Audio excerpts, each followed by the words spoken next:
这男子简直是倒大霉了。他在野外发现2只被摔落的彩色幼鸟。原本男子不想趟这趟浑水救他们，生怕自己被扣上捕杀野生鸟的罪名。可当他看到幼鸟身上爬满数不尽的蚂蚁时，不禁让男子的内心一阵心痛。想到见死不救会遭报应，男子还是用颤抖的手把它们拿了起来。可是看着这2只长相与众不同的幼鸟，男子这时候心里也是没有底，生怕救活养大它们后会是野生的稀有鸟类。但男子依旧选择了最仁义的方式，决定顶住社会的压力，好好养大它们，顺便让自己救死扶伤的笔画添上一笔。然而就是男子善待这2只幼鸟的鲁莽之举，却真的让他误打误撞走上了自己的人生巅峰。把小幼鸟带回到家的第一件事，男子先为它们做了一个简易的保暖小窝。看着这2只被命运摧残的幼鸟，它们能否挺过自己的命运，只能听天由命了。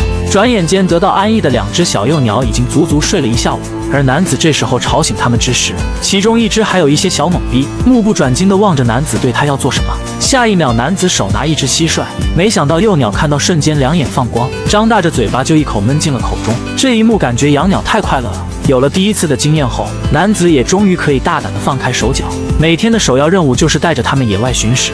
还别说，这种喂养鸟的方式的确一绝，现抓现吃的食物永远是幼鸟最喜爱的。而幼鸟伴随着男子一天天的照顾下，它们身体的模样也已经有了很大的改变。这时候2只幼鸟已经褪去了儿时的绒毛，发育出了保暖的黑渐层羽毛。更重要的是，它们已经把男子当成了妈妈来看待。半大不小的它们已经有了自己独立的小窝，睡觉时也会陪伴在男子的床前酣然入睡。随着时光的流逝，这时候的幼鸟已经可以独自在树枝上休息。不知它们是有灵性，还是真的把男子当成了亲人，就像是被养熟似的对男子不离不弃。而养鸟也并非一朝一夕的事情，养了很长一段时间后，这2只小幼鸟依旧还没有自力更生的能力，每天不是在等待男子喂食的路上，就是在和男子卿卿我我的互动玩耍。甚至随着男子和他们的关系越来越亲近，男子已经可以大胆地带着他们出门学习觅食。而这2只幼鸟竟真的对男子的感情表里如一，就算已经有了充分的逃跑机会，可却还心甘情愿地站在男子的手中不肯逃跑。而即将长大成鸟的他们这时候已经适应了这个新家，每天无时无刻的不再等待自己的男主人回家，就这么静静地傻站在主人的床前等候。而这名男子此刻也无比的欣慰，看着这2只被自己从死神手里救回来的幼鸟，男子不由得感觉自己之前的决定都是对的，就算真的被有关部门处置也感觉值了。